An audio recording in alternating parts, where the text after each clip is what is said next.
वहीं झारखंड में कांग्रेस की एकमात्र सांसद गीता कोड़ा ने बीजेपी का दामन थाम लिया है। कांग्रेस से छोड़ने का उन्होंने कई कारण गिनाई है। उन्होंने कांग्रेस को एक परिवार की पार्टी बताया, जबकि कांग्रेस पार्टी तुष्टीकरण की पक्षधर है। बीजेपी में कई जो अच्छाइयां हैं, उन्होंने कहा। उनसे बात की हमारे सहयोगी राजेश कुमार ने, सुनिए उन्होंने क्या कुछ कहा। कांग्रेस को त्याग कर गीता कोड़ा जी ने बीजेपी का दामन थामा है, लेकिन समय को देखते हुए ये कहा जा सकता है कि कहीं चुनावी मौसम का ये निर्णय तो नहीं है।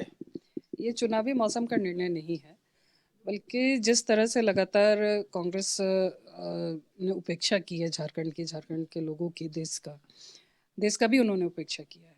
जो देश के आज मुद्दे हैं, जो देश की जो बात है, उसको कहीं ना कहीं दरकिनार करके जिस तरह से कांग्रेस पार्टी तुष्टीकरण की राजनीति कर रही है, उनका सिर्फ एक ही मकसद हो गया है कि कांग्रेस यानी गांधी परिवार। तो ये कहीं ना कहीं हम लोगों को बहुत आहत हुआ। हम लोगों ने लगातार प्रदेश को लेकर के कई सारे विषय पार्टी के सामने रखे, लेकिन पार्टी ने कभी उस पर खुलकर अपनी बात नहीं रखी, ना ही उस पर निर्णय लिया। और यही कारण है कि आज हमने आदरणीय मोदी जी की अगर हम बात करें तो वो ऐसे विषयों को भी वो छूते हैं, ऐसे विषयों पर भी काम करते हैं जिस पर किसी को भी करने की हिम्मत नहीं होती। चाहे वो महिला आरक्षण की बात हो, चाहे वो ऐसे विकास के कार्य, छोटे से छोटे जगह को भी वो देखते हैं, छोटे से छोटे लोगों को भी वो पूछते हैं और उनके लिए कार्य करते हैं। तो ये हम लोगों के लिए बहुत बड़ी बात है, जिसको आज पूरा विश्व भी इसको मानता है, मोदी जी के नेतृत्व को। तो मुझे भी बहुत खुशी है कि मुझे भी एक भारतीय जनता पार्टी में रह करके मोदी जी के विजन को, उनके कार्यों को आगे बढ़ाने का एक छोटा सा अवसर प्राप्त हो। ये सवाल तो पहले से ही चल रहा था कि आप आएंगे बीजेपी में, ये चर्चा बहुत आम थी, लेकिन इस समय आई हैं, वो भी अकेले आई हैं, क्योंकि आपके पति मुख्यमंत्री रह चुके हैं इस राज्य के। मधु कोड़ा जी क्यों नहीं बीजेपी में हैं? उनको भी साथ में पीछे से लाएंगे कि कई बार ऐसा होता है पत्नी आगे पति पीछे? नहीं, ऐसा नहीं है। 7 जन्मों का वादा है तो भाई साथ साथ ही चलेंगे। तो ऐसे यानी मान लिया जाए कि वर्चुअली वो बीजेपी में आ गए हैं। आप बेहतर अगर जवाब चाहते हैं तो आप कोड़ा जी से बात कर लीजिए। कई सारे विषय हैं।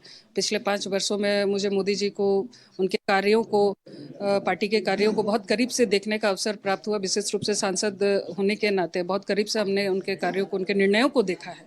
तो ये कहीं ना कहीं हम लोगों को एक हिम्मत देता है, महिला होने के नाते जिस तरह से वो महिला सांसदों को हिम्मत देते हैं कि आप कर सकती हैं, आप देश के विकास में एक महत्वपूर्ण भागीदारी निभा सकती हैं। तो ये जिस तरह से जोश भरते हैं, तो वो हम लोगों को बहुत अच्छा लगता है। और विशेष रूप से आदरणीय मोदी जी ने अभी आदिवासी गौरव दिवस ये किया, तो ये हम जैसा आदिवासियों के लिए, ये हम लोगों के लिए और गर्व की बात है कि हमें भी रिकग्नाइज किया गया, आदिवासियों को पहचान मिली, आदिवासियों के लिए काम कर रहे हैं। तो ये बड़ी बात है और हर वर्ग के लिए काम कर रहे हैं, सिर्फ आदिवासी नहीं बल्कि। कैमरामैन नीरज के साथ राजेश कुमार, न्यूज 11 भारत, रांची।